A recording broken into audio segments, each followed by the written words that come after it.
Well, hey, to all you cool cats and kittens, this is obviously your host, Mr. Hi. And don't worry, I am not trying to interrupt your show.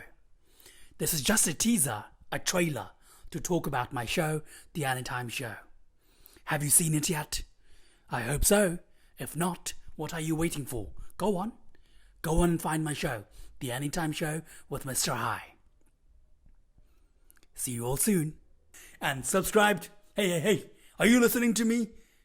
You better have subscribed to my channel, youtube.com/Hollywood Insider TV. Yep.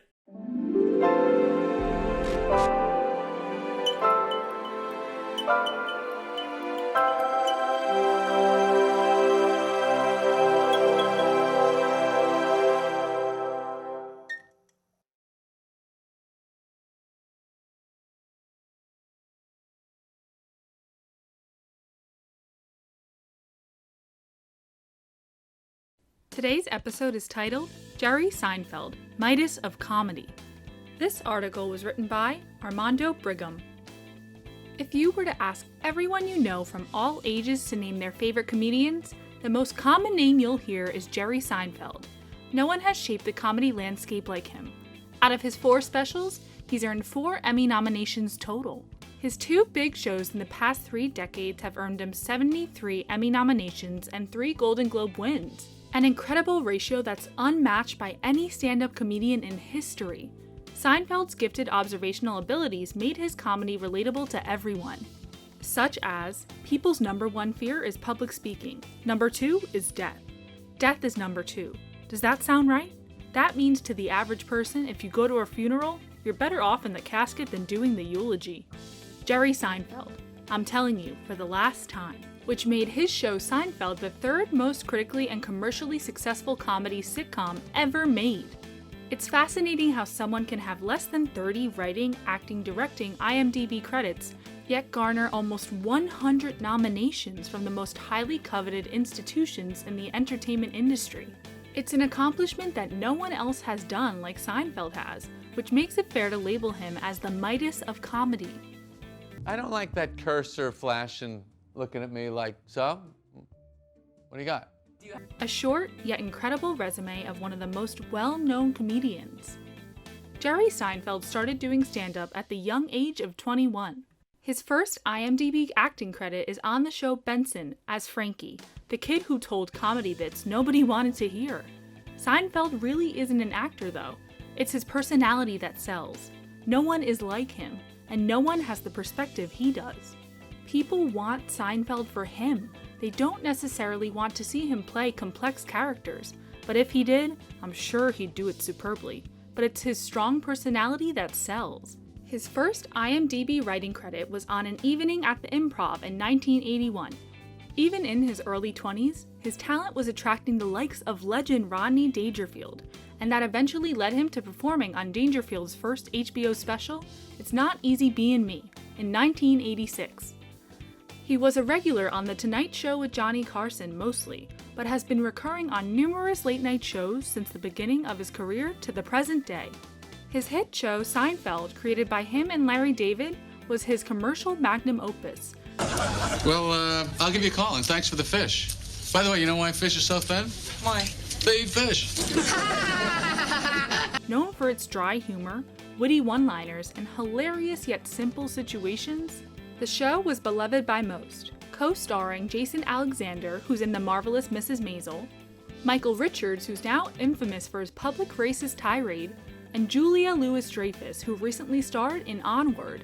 The show was a treasure to national audiences, and most of his cast went on to have impressively successful careers. After his hit show ended, Seinfeld wrote and voiced the protagonist in the children's movie B-Movie. The movie was widely popular internationally and did well at the worldwide box office. In 2012, he premiered his show Comedians in Cars Getting Coffee, that had a guest list with some of the biggest superstars in the world, and was eventually picked up by Netflix. Other than a comedy special, that's been Seinfeld's workload for the past decade. His talent leans on his excellent attention, being able to focus on one thing at a time and make it grand. Whatever he decides to add to his resume, fans can feel confident that it'll be top-tier work by Seinfeld, and he would not release it unless he was proud of it. How about potatoes? Our fresh potato spa? I don't want it. Some fresh tomato slices? I don't want it. Homemade. How Jerry's clean comedy style has kept him safe in a growingly PC world. Many comedians have come under fire in recent years for offensive material they've said in the past, or even current statements. What has made Seinfeld so appealing to many and also timeless is all his jokes never punch down, but rather punch up, or even are just clean, witty takes on normal life. Some of his famous jokes are, "I was the best man at a wedding one time, and that was pretty good. Pretty good title, I thought. Best man. I thought it was a bit much. I thought we had the groom and the pretty good man. That's more than enough. If I'm the best man, why is she marrying him?"